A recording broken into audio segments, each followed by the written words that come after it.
What is up, everybody? This is WAM, and we're back for episode 43, getting y'all back into this October mood that we're coming into with the original Beetlejuice. Now, the original movie, it's a recently deceased couple who wake back in their own house where a new big shot New York family and their comedically depressed daughter, Lydia Dietz, are moving into their new home. They fare to scale the Dietz family away, and so our couple, Adam and Barbara, keep exploring the bureaucratic land of the dead and then end up turning to a demon named Beetlejuice to get the Dietz family out. They decide that the juice is just too extreme. The Dietz trap Adam and Barb, forcing Lydia to release Beetlejuice again to save Adam and Barb, but only if Lydia marries Juice. The two families work together to stop the wedding ceremony, and Barbara rides on a sandworm and sends Beetlejuice. Whoa, wait. Hey, don't say his name a third time. Don't. Hey, What? we don't want him. We do not want this guy running around, okay? It was the description. I don't care. Then somebody else can take the rest of the description. We cannot let him out. He's going to come over here and be like, oh, no, I get it. You didn't actually mean it. That's fine. I'll go back. You think he's just understanding? Did you not see the movie? I read the wiki. Okay, well, here, let me just, all right. Barbara rides on a sandworm and sends Beetlejuice back to the underworld. We finish the movie with the Dietz and Maitlands living together in harmony and Beetlejuice waiting for his number to be called in the afterlife. That's two for me, though. I cannot say it again on this podcast. That's real. I've hit my quota. I'm going to keep you at that. Okay, yeah. Hold me to that. But yeah, Wham! Episode 43. Nolan brought us in. But instead of watching the brand new Beetlejuice that just came out in theaters, the two of us haven't seen it, and Nolan has previously. So we decided just to kind of run back and watch the original movie so that we can go in theaters and kind of enjoy the next one a little bit more. Let me tell you Nolan, something. have you seen the new one? I have seen the new one. Okay. You guys don't have to. Oh, really? If we're going to talk about how the best aspect of this movie is its comedy and specifically Michael Keaton's portrayal of Beetlejuice, if you're really attached to those things, I don't think you should watch Beetlejuice 2. Age hit him like a train. He looks the same, but all energy that he gave to that role is now sort of gone. And he talks like this the whole movie. Hey, I'm Beetlejuice. It's horrible. Yeah, like his whole character was, when me and David were watching the movie for the first time the other day, it was just insanely energetic. Anytime he was on scene, he commanded the scene like completely. Your attention was always on him. He was just flying around and you could like barely keep up with him. Yeah, I'd never seen Michael Keaton move like that before. It was crazy seeing so much energy and Michael Keaton. It was the best part of the movie by far. It's crazy to think they watched that and then, oh my God, Birdman. Holy shit. What a great idea. This guy in a Batman costume now. Fantastic. But yeah, so overall with the plot structure in this movie, it was a little odd is kind of how I felt, but what do you guys think about it overall? I'm going to agree with you. When I think about Beetlejuice after having watched it again, I sort of see that the plot is one of the weaker elements of it. The main idea being that there's a dead couple in a house trying to get these annoying family out is very enjoyable, but how they bounce between these different characters and everything really falls flat. That isn't to say that it's not enjoyable due to the comedy and other elements, but just looking at how the events take place on paper, you're sort of left with, there's some dead space here. Yeah, I definitely think there were some spots where you could have just done a little more instead of just like, oh, we're exploring like, yeah, the family really hates how they're remodeling their home, or just little stuff like that where you spend a lot of time in the afterworld just kind of sitting around like, oh, look at that wacky thing, whoa, where we didn't have a lot of plot going on, but more of look at the zany thing. Yeah, it seemed to move around very quickly because I remember talking to you, Nick, at the start of the movie when we were watching it. I was very confused about what was going on because we went from happy-go-lucky, like little couple to they fucking die. And then now they're in their house, but there's other people now, but they're ghosts. But there's also like a whole bureaucratic, like you said, land of the dead. And then there's Saturn with I didn't know what was going on. I was lost. I was confused Saturn and I was so kind of getting confusing. scared. Yeah, Saturn seems like it was just thrown in there to be the filler for the fire and brimstone kind of thing that they didn't really have in the afterlife since it was the office kind of bureaucratic setting.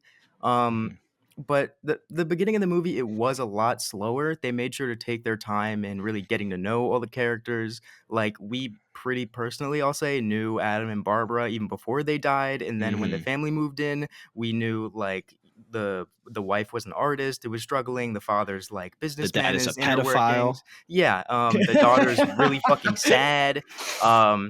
Like we knew way too much about this family that I feel like we really didn't need to. And not that it's bad for a Mhm. franchise, it's great. So now we have all these really established, clear-cut characters. But for a movie and a one-off, I think we just should have kind of really sped through that scene and gotten Mhm. to the Beetlejuice bits a lot faster. Because I mean, you guys can see in my notes here, we only get a total of 17 minutes out of the 90-minute runtime of this movie where Beetlejuice is actually on screen. And that Yeah. includes the little like him sitting on the TV and being tiny on the table and everything, or when he's like just in the background. It's 17 whole minutes. He spent 2 weeks on set, and that was it. That's all they Yeah. needed him for. I somewhat enjoy that aspect of the movie where he's sort of out of it for most of it, because I enjoy some elements of how we visit the Maitlands, the Deets, and in the bureaucratic underworld. It just ultimately comes down to, if this is a comedy movie and its main purpose and main draw is to deliver comedy and to show off this atmosphere, I wouldn't have I would have scenes between all these characters tighter. This could be a shorter movie and it would probably have been better, just because it feels as if the pacing can be all over the place. I think if they definitely got rid of a lot of the characterization in just that the Dietz family and like Otho and like all those characters, then it would have added a lot. Because even just seeing more into just more of how the underworld worked, or kind of the afterlife, or how they're dealing with it, or something like that, would have been kind of interesting. Mhm. But with the characters overall, a lot of them are very I guess caricature-y almost in this. How do you guys feel about them? The characters were okay overall. A lot of them I didn't hate anybody aside from like, Otho, but that was pretty much it. I really like Beetlejuice a lot, which I think that's kind of a given.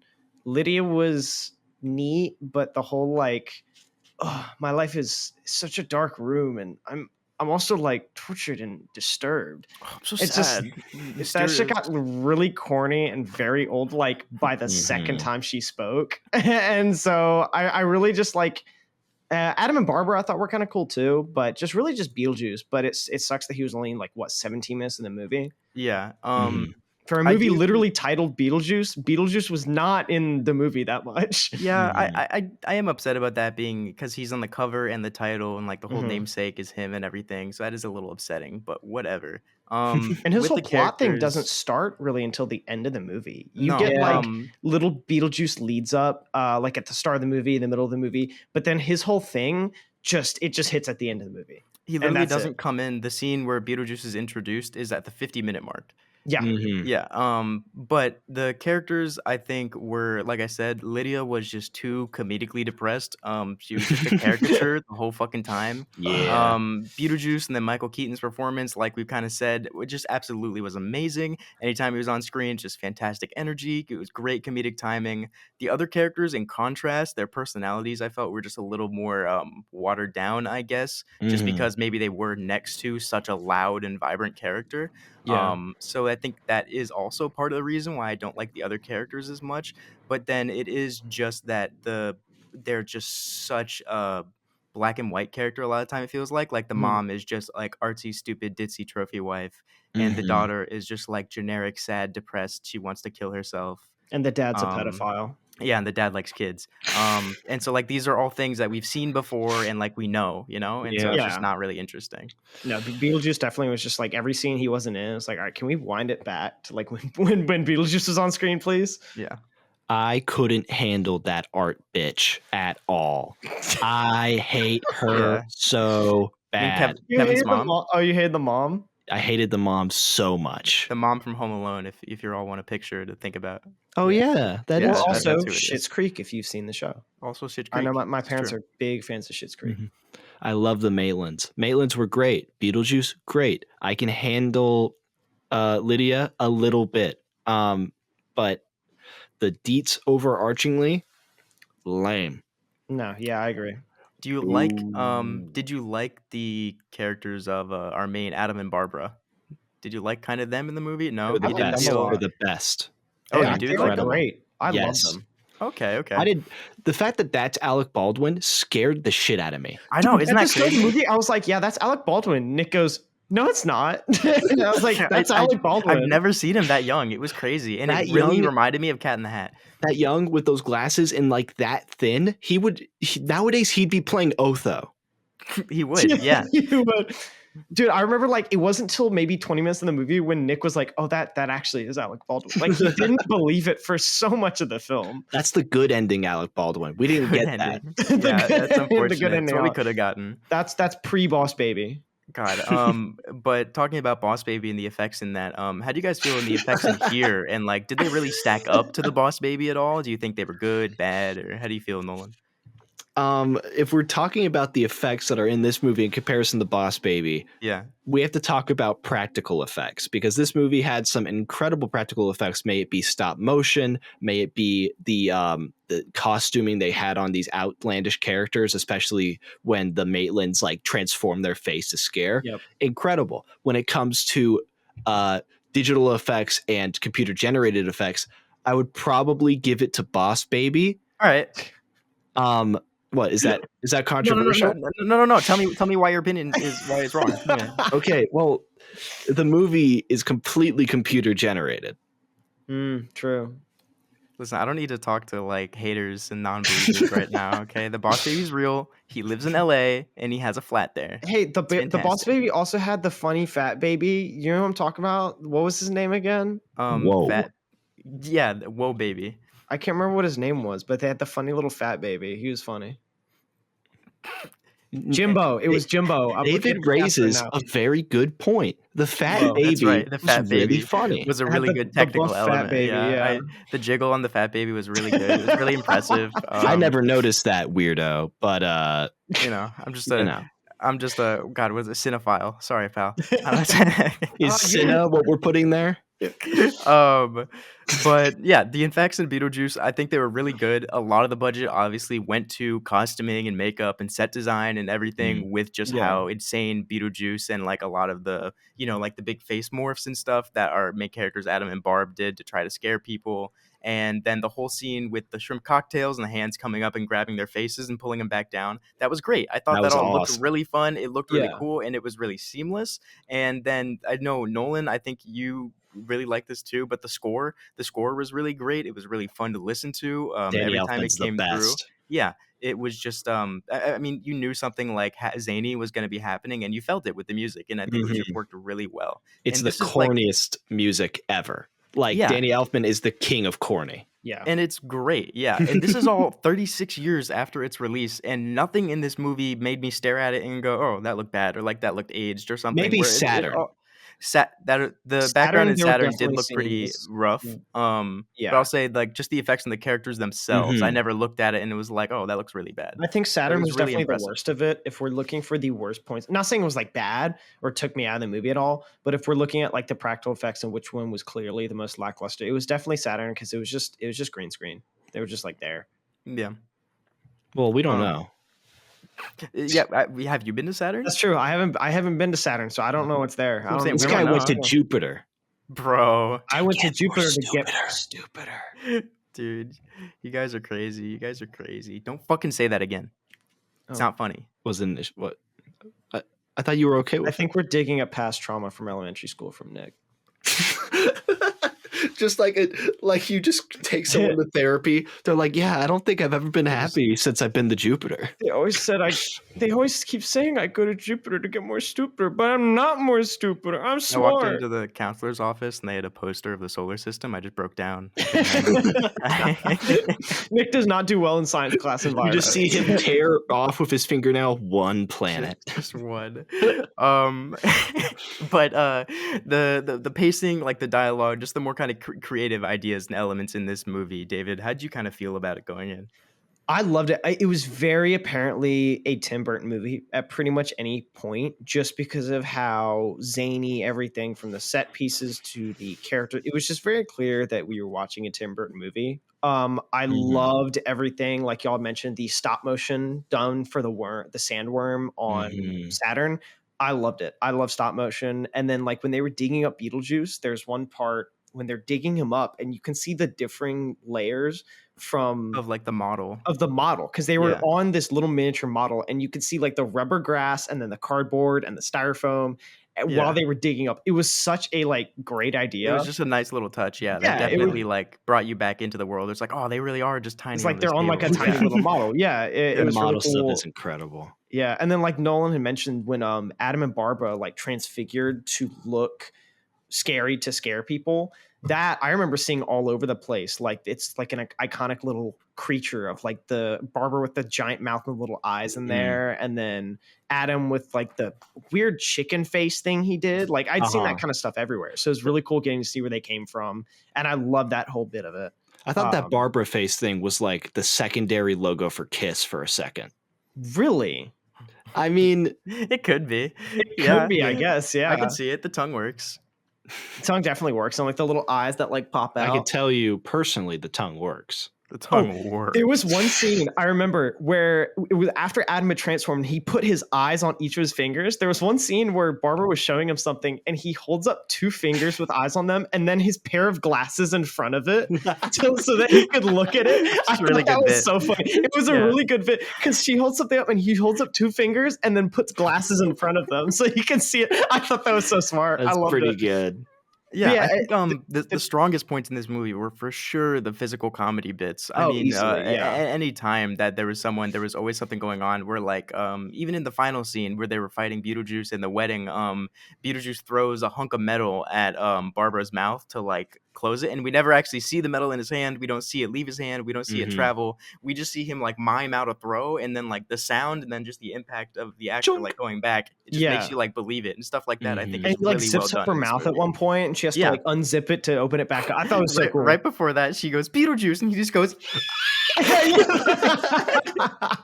does that a lot. He'll say his name. It's so funny. God, but yeah. So this movie, I think it was just a lot of fun. There were really a lot of fun scenes in this movie. But what do y'all think your favorite is gonna be overall? Nolan, you can start off. My favorite has to be the introduction to not necessarily introduction when he's on the TV like a cowboy, but when that was good. When the Maitlands call him first, that just had so much fun. I mean, the main purpose of that scene is one, show the environment. I just got a brain fart. Sorry. Show Beetlejuice, show his whole shtick, and then show why they don't go to him. But it's also just a great time for them to reiterate, we're basically giving Michael Keaton anything he wants, and he could do any bit. And every bit he did was great. Notably, he just kept trying to have sex with Miss Maitland. There's a part where he's like, oh, it's so great that y'all chose me. He leans in, he gives like an air kiss to Adam, and then just goes straight, like basically jumps on Barbara. We're gonna have to get to know each other personally. We're gonna get to know each other personally. Yeah, but I'm gonna have to agree. My favorite scene was definitely them digging up Beetlejuice and that kind of whole intro scene with him. It was just nonstop, like bing bam boom. There was a joke after joke. Like you didn't even get time to like finish laughing of the last one before he did some other shit that was just funny as fuck. And I think the best part of it was it wasn't always just like joke punchline, where a lot of the time it was just like where he would just do something in the middle of the conversation that would just be funny, and there wouldn't be like any talking about it. They wouldn't mention it or like acknowledge it. It would just happen, and we'd keep going. And that was my favorite kind of Beetlejuice bits. Yeah.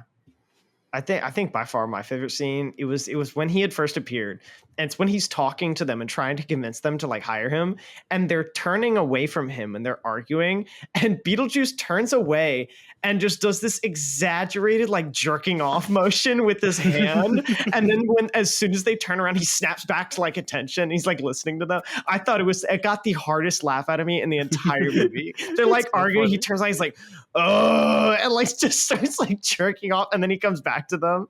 It was so good. It's a really good bit. And there was another scene at the end of it. Now I'm pretty sure this was not planned. It was when he kicks the tree and it falls over, and he goes, nice fucking model, and like grabs his junk. That I don't think that was planned. I remember seeing a lot of stuff that it wasn't like intended that he kick over the tree. He was just kicking it, and it happened to fall over. That's pretty and so that little bit right after it was like, nice fucking model. That was improvised.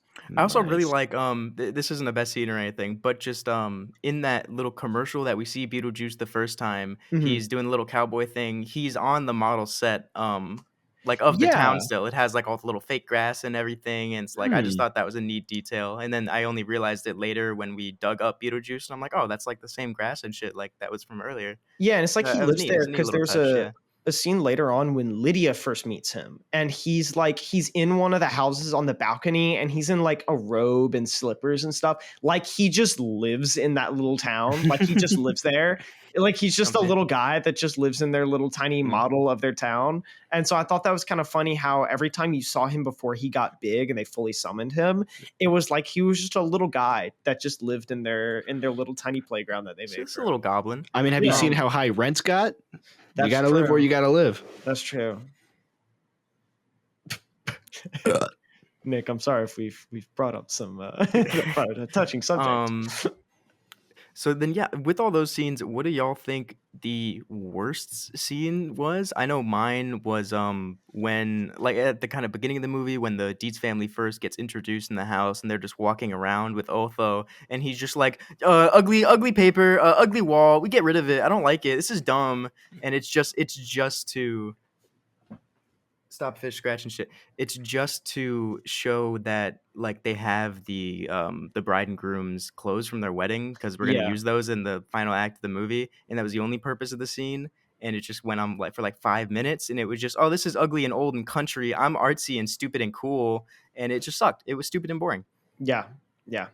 I agree with that. Yeah, and it definitely like they didn't improve it at all because in the next scene when they actually had redone the whole house, it looked like shit. I know that was the bit and the joke of the movie too, but it looked so bad. It looked awful. It looked like in one of those setups that you see like, oh, this is what houses are gonna look like in the future. Like back in the like 90s or 80s, like when Back to the Future was showing what we would have, that looked like something they would do. That's real. That's true. That's fair. I just think it was stupid art people stuff. And the scene I hate the most is anytime the art woman was there. I hate the art woman. She reminds me of stupid art people. I hate all art. Yeah, she's pretty bad. There's really nothing redeeming about the character. No, it really wasn't. Like every scene she was in, she was screaming her head off, like at the husband, which, you know. Don't worry, she's more annoying in the second one. Oh, I do know they kill off the dad in the second one, though. I know they have him killed off. Well, probably. Yeah, but my least favorite scene was it was definitely the Jeffrey Jones jump scare when he first walked in, and I saw him. I was like, oh, this was before. I was like, oh, I forgot he was in this. It's like watching Baby Driver when Kevin Spacey walks in. Yeah, Kevin Spacey walks in. It's like, is he supposed to be there? Got a great set of balls on that kid. Kevin, Kevin, that wasn't script. your line. Yeah, that was. Yeah. The script supervisor's over on my shoulder. He's telling me that's not the line, Kevin. Can we Yeah. make it the line? Kevin was nice shoes. That's what you're supposed to say, Kevin. Hey, Jeffrey Jones, you were just supposed to wave to them. You were not supposed to. Yeah, Jeffrey, when you just step back, please. That was not part of the whole bit. Jeffrey, I don't know how to tell you this, but your trailer is actually the furthest from Winona Ryder. So I don't know if you're even over here. Yeah, Jeffrey, why are you over? We put you up in a hotel across town. I don't know why you're over here right now. Something with people named Jeffrey. They just really like getting into bad stuff, I guess. Yeah, I guess, you like know. Dahmer, Epstein, that one. That one. My name. I like how Manny. you said Epstein and Dahmer. Jeff. And then that one, I forgot his name already. Jeffrey Jones was worse than the other two. You said Jeffrey Dahmer? Jones. I don't know. When you said Jeffrey Jones for a second, I thought you meant like the guy that owned the Cowboys. I just thought Jerry I didn't see him in Beetlejuice. He's pretty evil too, you know. You gotta. That's the sequel, Beetlejuice. Do you think they're gonna make? So Nolan, you've seen the third movie. Are they gonna make like another one or no? Like, do you think it teed off another one or no? I don't really think it's teed up for another one. If I had to like think about this as a franchise, I really think that this is just the obligatory we need to make a reboot movie. Not reboot, it is a sequel, but it's like a legacy sequel. Yeah, that's just hit everywhere. It's like how I think Top Gun Maverick's not going to lead to a third movie. I guess if you really wanted to, you could have it, but just it feels like the obligatory second movie to a movie from the 80s. I'm about ready to rate it if y'all are. Yeah, I think it was a great movie. I can really see why it was so timeless. Like I can see why it is known for a lot of people as a very classic movie. I remember talking to my mom on the phone the other day after like seeing the movie and kind of hearing that like, yeah, it was a pretty big movie when it came out. And you know, I really would like some attention from the other two of you. If you could stop bickering in the back of the classroom. I have the talking stick. Okay. Sorry. I told you. No, sit up straight. No, sit up straight. That. Quiet coyotes. Quiet coyotes. I could do that. I think I'm gonna give this movie a 3.5. Yeah. I had a lot of fun with it. Mhm. The effects were really good. Michael Keaton's performance was incredible, and it was a lot of fun. But there were just a lot of things I would have changed or fixed. And we only saw 17 minutes of the guy that I liked in the movie, and that was just kind of disappointing. Yeah. I think I'll agree with that. I'm going to give it a 3.5 as well. And it's because the comedy is great. Some of the aspects that are the most challenging are great. The setting is good. The stuff is good. It's just the main story and how it progresses kind of can be boring. But once you Yeah. get back to the comedy of it, you end up having a great time. It's a perfect party movie. I think that's very fair. I think that works. Yeah, that's a really good point. I think before I get my rating, I'm curious, what between the two of you, what is like the one thing you would change about the movie? If there's something you would change, like a plot point, it could be anything. Like, what's one thing you would change that you think would greatly increase? I'd get rid of the people? pedophile. That, you know, we'll give that as a given. All right, that's the I think given. that really adds to the kind of the horror aspect of the movie. That's true. It was kind of like, It's what's gonna happen? What's gonna happen? Yeah, Every yeah. time he was on scene, I kind of flinched a little bit. I was like, Yeah, oh, exactly. I was preparing. Yeah, you're tense. You're nervous. Yeah, you really with Beetlejuice, you know, it's kind of like zany unexpected. With him, it was like dark, like it was bad unexpected. You didn't know. But like, what is one thing y'all would change? I think 100% I would just get less characterization around the family. And Just more on because I feel Beetlejuice? like, yeah, we spent too much time with the family, just like walking around and seeing them, and then the girl writing her stupid little suicide note for nothing. What about you, Nolan? I think I would just have just a quick trimming of fat on the script where it's really just like, okay, if we established everything we really need in this scene? Yeah. Okay. Then we don't need to keep talking. Go to something else. That's about as much as I'd do. I'd get it shorter. That's a good point. What do you, David? Yeah, I think I'm gonna be the same as y'all, 3.5. I think it was a very good movie and very good, like I said, very good classic, very good timepiece for, and especially, you know, Tim Burton movies, they're always fun. It definitely had that characters that you'd be expecting in a Tim Burton movie. You're not going to go into this and come out of it disappointed or bored.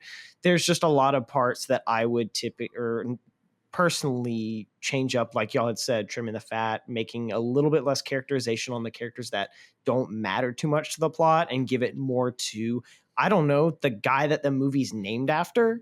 But overall, it's a great movie. I really had a lot of fun with it, and I give it a 3.5. This might be the first time that all three of us have agreed on a review. I'm as dropping to the down to a exact number. 3. I don't want to be on the same as y'all. That's unfortunate. One thing that might change it a little bit for both of you, should know this. So for the original script for Beetlejuice, it was much more of a horror movie, and Beetlejuice was described as a winged reptilian demon who transformed into a small Middle Eastern man to interact with the Maitlands and the Dietzes. Lydia was a minor character who had a 6-year-old sister named Kathy, who Kathy was actually able to see the ghost. The goal of Beetlejuice was to kill the Dietz instead of scare them away, and included some scenes where he mauled Kathy in the form of a rabid squirrel and tried to rape Lydia. Was Jeffrey Jones cast as Beetlejuice in that one? Jesus Christ. Jesus Christ. Yes, that's a little fun fact about Beetlejuice. And it was Where's also the originally gonna be called- fun? They Where's were the originally fun going in to this call it fact? Scared Sheetless. That was going to be the first title. Yeah, of it. I really wanted to see a winged reptilian demon transform to a small Middle Eastern man. Yeah, that would have been. I would have been excited. That Yeah. would have been hilarious. I'm not going to lie. That would have been really funny. Well, isn't that the exact thing that happened at the end of Aladdin?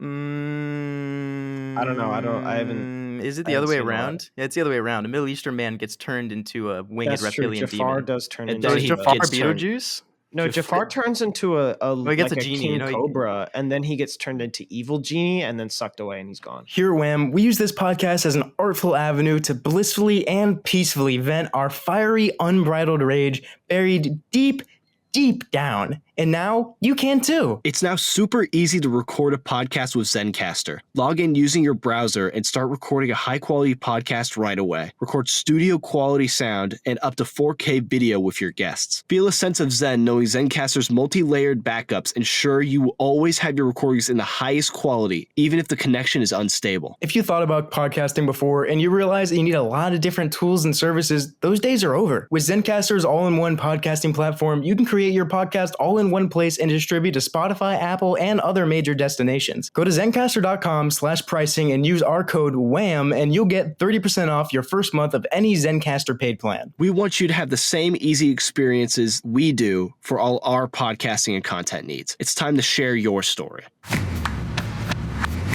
The headlines. That was such a fun ad break. It was inventive. It was cool. It was energetic. I just really loved it. Yeah, if y'all ever wondering what we do during the ad break, we jerk off. Hey, I was trying to tell them that. I was gonna try and break it to him in a little bit more casual way, but yeah, I guess The best way to break news to someone is to sound like the Wizard of Oz. That's what I've always thought. Guys, our happy time was for ourselves. The happy time was for us. It was for us only. It was private. Okay, private. But yeah. So news. Do you have what's going on in the movie news, Nolan? What movie news? The most notable thing, at least for me, is that this Thursday, The Penguin is going to be releasing on HBO. HBO along with Max, but it's an official HBO show. Yeah. Okay. This takes place a week after the events of the Batman, and the Batman Part 2 will take place a week after the Penguin. So far, it's gotten really good reviews.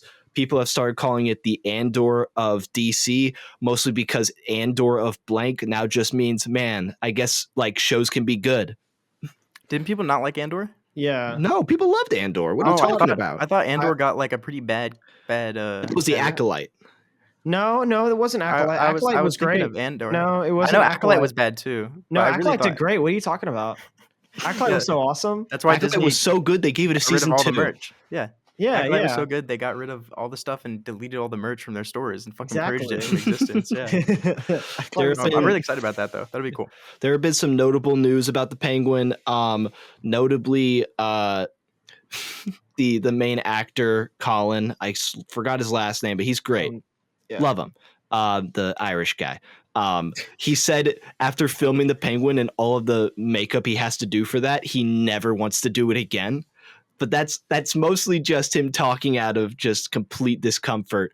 I imagine if we give him enough money, we can convince him to do it again. He will do it again. He will do it again. I don't think that'll be a problem. You give him you throw any money at, or enough money at anybody, and they'll reprise their role. We see.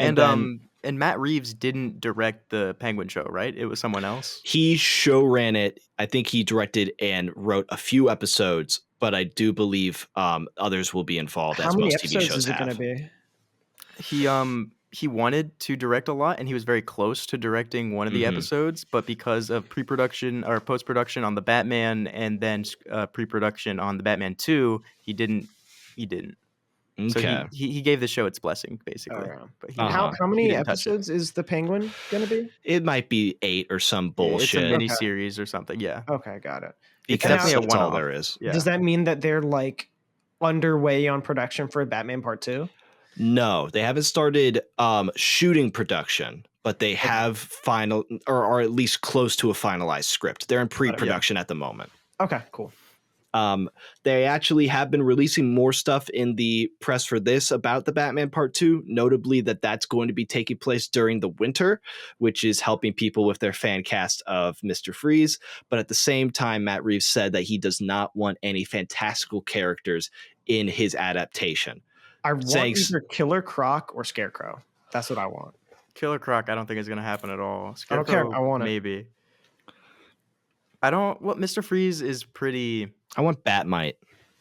I want Batmite. Huh? You want Batmite? Yeah, you know Batmite? You don't know Batmite? Dynamite, but Batman? He's like a little Batmite. fifth dimension little imp guy that haunts Batman, and he just tries Oh. to annoy him. He's like his biggest fan. Oh yeah, I know Batman. This guy. Yeah, I know him. Yeah, He's just a little guy. little fucking creature. Here. On to Marvel instead of DC. Mhm. There was a rumor going around on Beyond the Spider-Verse that almost everything had been scrapped and it will not come out before 2027. Those rumors have been debunked, but I also don't think, just not on any evidence, I don't think that things are going smoothly on that process. No, not at all. No. Especially if it's been delayed, 2 more years or so now? Yeah, it's not going smoothly. Mhm. Yeah, I think like the quote I wrote down was like the producer said, "Nothing's been scrapped. The reels are coming along nicely," and like that's so generic. And that's just like "Yep, guys, everything's okay. Don't come in here. Don't look." Like that's just what it feels like. That's the kind, sounds like the kind of things that Vault was releasing when they were working on training A-Train. They kept releasing like the guys were working on it when It's in reality happening. A-Train was in a different country and had left. Like, guys, we're working on it. We promise things are going along nicely. He's training up. He's training up. He's training up A-Train with Will Ferrell. It's the weirdest.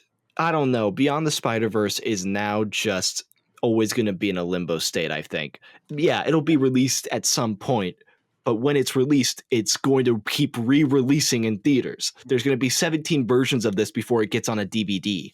This is going to be the Elden Ring of like movies, because I remember when Elden Ring first got announced, it was just a name and nothing for years. We've gotten about the same for this. Yeah, I think I just think it's gonna be a shadow of what they originally wanted. Mhm. Just because the focus of the audiences has shifted from Mhm. multiverse and everything. And Spider-Verse was kind of not the landmark one, but it was a pretty big thing in multiverse stuff and kicking all that off in movies. It really And was. now we're really ending that trend, and to go back into it so long after, I think the writers might just have a different feel, and then the audiences might just not like the old feel if they try to stick to it. And so I just think the movie's going to be at a really odd spot whenever it does release. Yeah, kind of Yeah. like with the Captain America movie that we had mentioned last time, that it just really seems like it's getting taken apart and put back together so many times. I have no idea if what we get is going to be even close to their original plan. Yeah. Yeah, that's fair. Getting out of stupid nerd news, we have More stupid nerd news. No, this is not stupid nerd news. Sadly, over this week, we saw the passing of James Earl Jones, well known for his roles in Doctor Strangelove, Mufasa in The Lion King, Darth Vader in Star Wars, and the guy from the Arby's commercials. Mhm. He was also in The Big Bang Theory too. Well, I Was he? left that out for a reason. Sorry. That's my bad. Yeah, he was 93 years old or something like that. So he was pretty old. Mhm. But I'm taking the reins from you. But before he died, he had made a deal with a Ukrainian-based startup called Respeecher, which is a Mhm. company that uses AI to get old and new clips of people's voices and remix them into like saying new lines and stuff for movies. But Mhm. right now, it's unclear if that deal will continue on now that he's passed, just because of the deals that SAG-AFTRA has signed, like the rules about AI. That's Mhm. fairly recent. I think like last month they were put into place. Yes, very Um, recently they started making new rules about what it takes to be depicted post-mortem. Yeah, and so it's definitely an illegal gray area right now as to if we'll be able to hear his voice anymore in Mhm. things. Mhm. But I thought it's interesting to see, I think. Yeah. I do believe, and I'd have to check this again, I do believe that Disney specifically made a deal with him to use his voice after death for Star Wars. But I'm completely fine with retiring Darth Vader or giving won't. it to a new voice actor. Yeah, they're not going to retire They're him not 100%. retiring Yeah. Darth Vader. That's There's their no way. moneymaker, yeah. Yeah, that's their big guy. Anytime something bad is like, anytime they really need money, they just crack open Darth Vader and it's like, put him in a video game, That's what it's put going to him in be. one scene at a TV show. They have him like trapped in cold storage in the back. It's like, oh, we need something new, and they like hear like a glow coming from the freezers. They turn around, they see like Darth Vader. Oh, guys, I have an idea. I know what we can add. I mean, as much as I do love James Earl Jones as that voice actor, he was just like an incredible voice, really great actor in the space. Unmistakable, yeah. I'm not going to be heartbroken if I never hear him again, because at the end of the day, if the family just doesn't want like that to happen or it just doesn't go through, I think that's okay, leaving behind a legacy like that. And I think that's one thing that we are starting to pull away from, I guess, where in the 21st, 22nd century, whatever that we're in now, people are so attached to these characters and these people as these characters for so long, and that with the inclusion of AI now, and that it doesn't matter if they're dead, we can still keep them as this character and keep it going. I think that's going to be an even bigger problem going forward, kind of like we saw in Alien Romulus. Not that it was bad there, but I'm just saying, like, as an example of pulling character back and using them again. It's always been kind of a gray area for me, because I remember that had happened. The first instance I can remember of that happening was with Carrie Fisher in the last of the new Star Wars trilogy, because she had passed away. I think, was it during filming for it, or was it before filming? It was before The Last Jedi came out, I before believe. The Last Jedi, and then they still had her in it because they had some of her old scenes that they just hadn't used yet, and so that was kind of interesting to see. And then with Romulus coming out and them using Ian Holmes' face and stuff, I've always just thought that if somebody passes away, their character kind of let them be, like, let them rest. But I know it's kind of not the same vision for a lot of bigger companies, because they're like, we can make so much money if we have Darth Vader in this guy. Yeah, because that's an IP to them. You seem to be forgetting about our heartfelt execs over here. They're crying in the corner. They're going, vacation money. And those $100 bills, they just don't like soak up tears anymore like they used to. It's a problem. They're also damp and wet from the tears that came out previously. We just need to make some more to make more tissues. Yeah. It's hard, But... And then coming up soon, we have Francis Ford Coppola's Megalopolis finally with a distribution deal coming to movie theaters for 1 weekend. That's it? That's all they could afford. Like 2 days? Just 2 days. It will be at most theaters. It will be playing for 3 days, Friday to Sunday. At my local theater, it's playing 6 times in that span. Some specialty theaters that are like special IMAX will be playing it longer because there's not much going on after it, but it'll be playing for a short amount of time. And there's been so much talk going through all of it. There was the AI trailer that came out where they used fake quotes. That was funny. Quotes about Francis Ford Coppola trashing his old movies that weren't real. He just made them up. Wait, what? I did not hear about this. Wait. Yeah, so basically they came out with a trailer showing bad reviews for like The Godfather, Dracula, Apocalypse Now, saying, people have misunderstood him, but we all love the movies. And then a report came out and said, hey, we tracked down all of those. They are all fake. Yeah, they're all AI. But more recently, there had been talks since it premiered at the Cannes Film Festival about a section where a actor comes up to the stage with a microphone and starts asking questions to Adam Driver in the movie. And people have said there's absolutely no way that they can have that in a theater. The special Monday showing before opening night might show that, because they are having a special screening at some events. Mine's at a Regal, so I'm not going. So it means that guy will walk up and start asking questions to the Adam Driver that's on screen. What's Adam Driver just gonna go like, oh, hey, guy. Yeah, like, oh, hey, buddy, what's up? What's your question? Special and then, like, theaters. he asks it, and it's like a few seconds later. Oh, yeah, that's a really great question. Yeah. They were off on the timing. Yeah. It's like got the delay of like people on the news. It's like when they ask something, it's like 5 more seconds. Yeah, that's a really great question. Okay, Jim. Special theaters might be doing that. Check your local times to see if you have the Ultimate Edition nearby. But before that was set in stone that it would just be for select theaters, Francis Ford Coppola had been working with Amazon Studios to develop a system where it could understand what an audience was telling Adam Driver, and then they would play the clip that most resonates to the answer to that. Amazon, I believe, put a decent chunk of change just looking into it. And then they scrapped it after realizing, hey, Francis, this is fucking stupid. Yeah. Bad choice. I love movies, man. I love how when you watch a movie, it happens. And I like when you're like watching a movie and it like doesn't watch you back. Yeah. That's my favorite. Yeah. I really felt that with Jeffrey Jones in Beetlejuice. I really felt like he was Yeah. kind of watching me. Like I was looking back, yeah. just like imagine you go to the theater by yourself and just like a lone AMC employee hands you the mic and is like, there you go. Talk to Adam. You go talk to Have Adam, fun. and you walk up and Adam's like actually waiting. Like he's actually waiting for you to ask a She's question. like, you're just kind of nervous. You're like, what should I say? He's like, you gonna fucking go anytime soon? Can you ask a question? The movie has a runtime, okay? But yeah, you can still watch the movie. It will not make its money back, especially because of its low window. But if you want to What was the see budget? Insane. And he insane. put his personal money into it too because no one wanted to Damn. make it. Yeah. Okay. It'll- And He put his everything into it. damn, It's going to be a whole process. it's But gonna be rough. speaking of, not really speaking of, but I guess if you understand how Megalopolis is all about a guy trying to change the world and like insane and so many different things, Sebastian Stan playing Donald Trump in The Apprentice has just came out with its first poster and trailer.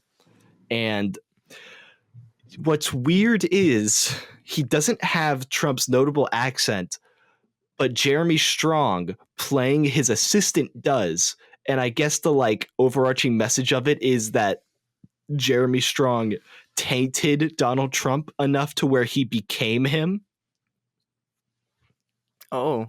If you watch the trailer, that's what it appears like. Just the guy to the left of Trump has the signature like thick New York weird accent. And then Donald Trump's like, hey, how's it going? He just doesn't. That's disappointing. Yeah, I'm looking at pictures for Sebastian. I just Googled Sebastian Stan as Trump. And every single picture of Sebastian Stan, he is pursing his lips. Every single picture of him as Trump, You gotta put the work in. he's just I think that'll be really cool to see. Is it gonna be like a Trump kind of biopic, just like how he like got the whole hotel business and all that, or is it like a bad Donald Trump movie, or like what is it? I think ultimately we'll have a negative look on him, but I do believe it's him starting his own industry and just becoming larger as a celebrity. Because it's mostly detailed as just showing how he got confident. Because he starts off like a little squeamish and like, hey, can I buy this hotel? And then it's, I guess, just supposed to make him look bigger as he continues going. he's just gonna inflate throughout the whole Alright. movie, and he slowly gets taller and taller. I mean, I'll watch it when it goes on streaming. I might watch it in theaters if it has good reviews. I think it just did its festival run at the Toronto International Film Fest. Mhm. So I have to read reviews on it and then see if it's any good. Yeah. But with that, do you have any more movie news that you kind of want to cover, or are you all about ready to wrap?